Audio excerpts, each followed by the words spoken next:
வணக்கம் நண்பர்களே. இன்று இந்த பதிவில் சனி வக்ரத்தினுடைய தொடர்ச்சியாக விருச்சிக ராசி நண்பர்களுக்கு என்ன பலன்கள் நடக்க இருக்கிறது அப்படின்னு பார்க்கலாம்.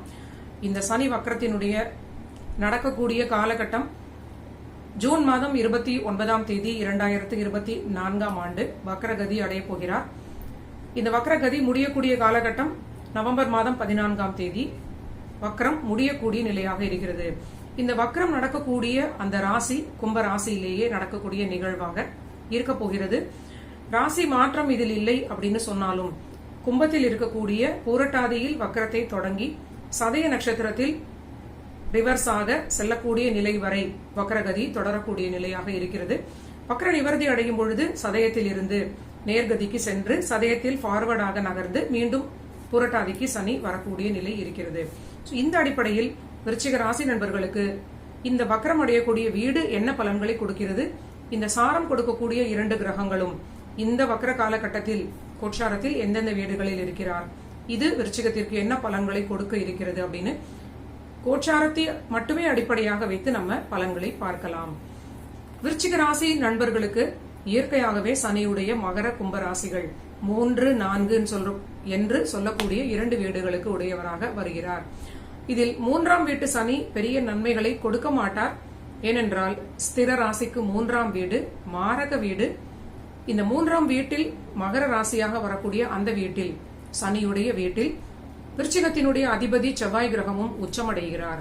சோ விருச்சிக ராசிக்காரர்கள் எப்பொழுதுமே அந்த 3ஆம் வீட்டோடு உள்ள அந்த உச்ச கிரகமாக இருப்பது, அந்த வீடு சனியுடைய வீடாக இருப்பது, அதுவே மாரக வீடாக இருப்பது, இதெல்லாம் வச்சு பார்க்கும் பொழுது அதிகமான தேவையில்லாத ஒரு கான்பிடன்ஸ் சொல்லக்கூடிய யாருக்குமே இல்லாத விஷயங்களை நான் செய்கிறேன், யாராலும் செய்ய முடியாத விஷயங்களை நான் செய்கிறேன் அப்படின்னு சொல்லி அதிகமான ஒரு ரிஸ்க் இன்வால்வ் பண்ணக்கூடிய விஷயங்களை வாழ்நாள் முழுவதும் செய்யக்கூடிய நிலையாகவே இது இருக்கும். இந்த பேசிக் இன்டர்பிரேஷன் மூலியமாகவே நம்ம இதை எளிதாக புரிந்து கொள்ள முடிகிறது. ஆனால் 4ஆம் வீடுன்னு சொல்லக்கூடிய அடிப்படையில் 4 ஒரு கேந்திர வீடு. கேந்திர வீட்டிற்கு ஒரு அசுப கிரகம் வரும் பொழுது, ஆட்சியாக இருக்கக்கூடிய அந்த ஒரு நிலை வரும் பொழுது ஒரு மிகப்பெரிய நன்மையை கொடுப்பார். அப்படிங்கிற வகையில் விருச்சிக ராசிக்காரர்களுக்கு எப்பொழுதுமே அந்த 4ன்னு சொல்லக்கூடிய ஒரு வாகன யோகங்கள், ஒரு வீடு, இந்த மாதிரி ஒரு லேண்ட் ப்ராப்பர்ட்டிஸ் போன்ற நிலையில் எப்பொழுதுமே ஒரு யோகமான நிலை இயற்கையாகவே கொடுக்கப்பட்டிருக்கிறது. இது ஒரு நல்ல நிலை. இவர்களுடைய ராசிக்குடைய செவ்வாயுடைய நட்சத்திரமும் அவிட்டமும் அங்கே இருப்பது, இது உறுதியாக இவர்களுக்கு ஒரு மிட் லைஃப்ல ஒரு மிகப்பெரிய ஒரு ஆர்வத்தின் தூண்டுதலால், விடாமுயற்சியால் ஒரு வீடு வாகனத்தை எப்பாடுபட்டாலும் இவங்க வாங்கி விடுவார்கள். சோ இந்த 4ஆம் வீட்டாக இருக்கக்கூடிய ஒரு நல்ல யோகத்தை கொடுக்கக்கூடிய அந்த வீட்டிலேதான், கும்பத்திலேதான் சனி கிரகம் வக்ரம் அடைய போகிறார். இந்த வக்ரகதி அடையும் பொழுது ஒரு கிரகம் தன் வீட்டிற்கு பின்னால் இருக்கக்கூடிய வீட்டோடு தொடர்பாக இருப்பது ஒரு முக்கியமான பலனை கொடுக்கும். இப்பொழுது 4 என்று சொல்லக்கூடியது வீடு, வாகனங்கள், ப்ராப்பர்ட்டிஸ், பெட் அனிமல்ஸ் அப்படின்னு சொன்னாலும் தாயாருடைய நிலை, ஜாதகர்களுடைய ஆரோக்கியத்தையும் குறிக்கக்கூடிய ஒரு நிலை இருக்கிறது. இந்த 4ஆம் வீட்டிற்கு விரயமாக இருக்கக்கூடிய 3ஆம் வீட்டை இந்த சனி கிரகம் வக்ர நிலையில் தொடர்பு கொள்ளும் பொழுது கண்டிப்பாக விருச்சிக ராசி நண்பர்கள் ஆரோக்கியத்தில் அதிக அக்கறை எடுக்க வேண்டும். இந்த முயற்சி ஸ்தானம், தேவையில்லாத தைரியம், ஓவர் கான்பிடன்ஸ், ரிஸ்க் இன்வால்வ் பண்ணக்கூடிய விஷயங்கள், இதில் எல்லாமே இந்த காலகட்டத்தில் டோட்டலாக இன்வால்வ் பண்ணாமல் ரொம்ப கவனமாக நீங்க பாதுகாப்பாக இருக்க வேண்டும். சோ இது ஒரு முக்கியமான பலன். அடுத்ததாக இந்த சனி கிரகம் வக்ரம் அடையும் பொழுது நடக்கக்கூடிய பலன்கள், இவர்களுடைய வாழ்க்கை துணையுடைய ஆரோக்கியத்திலும் அதிக அக்கறை எடுத்துக்கொள்ள வேண்டும். வீடு, வாகனங்கள் போன்ற சில விஷயங்களிலும் சில பிரச்சனைகள் ஏற்படலாம். வீடுக்கான சில விரயங்களாகவும் இது இருக்கலாம். சின்ன விஷயமாகவும் நடக்கலாம். வீட்டை கைவிட்டு கொடுக்கக்கூடிய, வீட்டை விற்பனை செய்யக்கூடிய பலனாகவும் சிலருக்கு நடக்கலாம். இதெல்லாமே கோச்சார நிலையில் பாத்தீங்கன்னா வீட்டிற்கான ஒரு சுப விரயமாக செய்து கொள்ளக்கூடிய நிலை இருக்கலாம். வீட்டிலே புதிதாக ஒரு போர்ஷன் எக்ஸ்டென்ஷன் பண்ணி கட்டக்கூடிய நிலையாக இருக்கலாம். சிலருக்கு வீட்டை விற்பனை செய்யக்கூடியது. இது எல்லாமே 3ஆம் பாவகத்தை சொல்லக்கூடிய நிலை. 4ஆம் வீட்டிற்கு விரயமாக சில செலவுகளை செய்து அதை புதுப்பிக்கலாம். 4ஆம் வீட்டை டோட்டலாக கைவிட்டு விற்பனை செய்வதும் இதே 3ஆம் வீடு. சோ உங்களுக்கு நான் சொல்வது புரிய வேண்டும் அப்படிங்கிறதுக்காக நான் விளக்கி சொல்கிறேன். இது வீடு, வாகனம் போன்ற நிலைக்கு சில செலவுகளை மேற்கொள்ளக்கூடிய காலகட்டம். ஆரோக்கியத்திலும் அதிக கவனமாக இருக்க வேண்டிய காலகட்டம். வாழ்க்கை துணை ஆரோக்கியத்திலும் கவனம்னு சொல்லிட்டோம். இதெல்லாமே உங்களுக்கு ஒரு கவனமான பலன்கள். அடுத்ததாக நன்மையான பலன்கள் என்ன அப்படின்னு பார்த்தால், குருவினுடைய பூரட்டாதியில் செல்லும் பொழுது அந்த குரு கிரகம் உங்களுக்கு 5 குடையவராக இருக்கிறார், 7ஆம் வீட்டில் அமர்ந்திருக்கிறார். இந்த காலகட்டத்தில் உங்களுடைய தைரியம், தன்னம்பிக்கை அதிகரித்து நீண்ட நாள் பெண்டிங்ல இருந்த உங்களுடைய காதல் தொடர்பான சில விஷயங்களில் நீங்க தைரியமாக முடிவெடுத்து திருமணமாக அதை மாற்றிக்கொள்ளலாம். சோ காதல் திருமணம் கூடி வரக்கூடிய நிலை. காதலை இதுவரை இல்லாதவர்களுக்கு கூட திடீர் காதல் ஏற்பட்டு உடனடியாக அதை திருமணமாக நீங்க டெசிஷன் எடுக்கக்கூடிய நல்ல நிலையாக இருக்கும். இந்த குரு சாரத்தில் சனி கிரகம் வக்ரமாக செல்லும் பொழுது உங்களுடைய குழந்தைகளுக்கும் நல்ல ஒரு பலன்கள், வளர்ந்த குழந்தைகள் இருக்கக்கூடிய விருச்சிக ராசி நண்பர்களுக்கு அவர்களுடைய முயற்சிகளுக்கு எல்லாமே லாபம், அவர்களுக்கு திருமணம், அவர்களுக்கு வருமானம் ஏற்படக்கூடிய நல்ல பலன்கள்.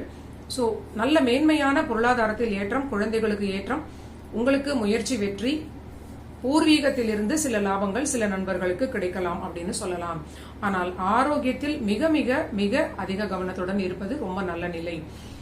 அடுத்ததாக ராகு சாரத்தில் இந்த கிரகம் செல்லும் பொழுது அது எப்பொழுது அப்படின்னு பார்த்தால் அக்டோபர் மாதம் 3ஆம் தேதி அந்த ரிவர்ஸ் ஆர்டரிலேயே சனி கிரகம் சதய நட்சத்திரத்தை டச் பண்ணும் பொழுது அந்த சனி கிரகம் குருவாக வேலை செய்து கொண்டிருந்த நிலையிலிருந்து ராகுவாக மாறி வேலை செய்ய தொடங்குவார்.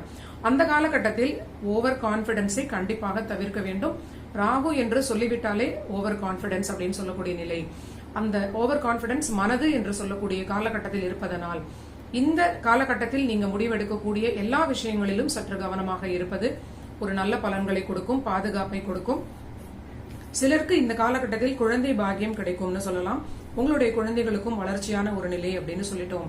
ஆனால் சிலருக்கு இந்த ராகு சாரத்தில் சனி வக்ரம் செல்லும் பொழுது ஆரோக்கியத்தில் பிரச்சனைகள் ஏற்பட்டு அதனால் இவங்களுக்கு மனதில் சில ஓவர் கான்பிடன்ஸ், மனதில் ஓவர் திங்கிங், ஓவர் குழப்பங்கள், மன அழுத்தம் இது போன்ற நிலையும் கண்டிப்பாக ஏற்பட வாய்ப்பு இருக்கிறது.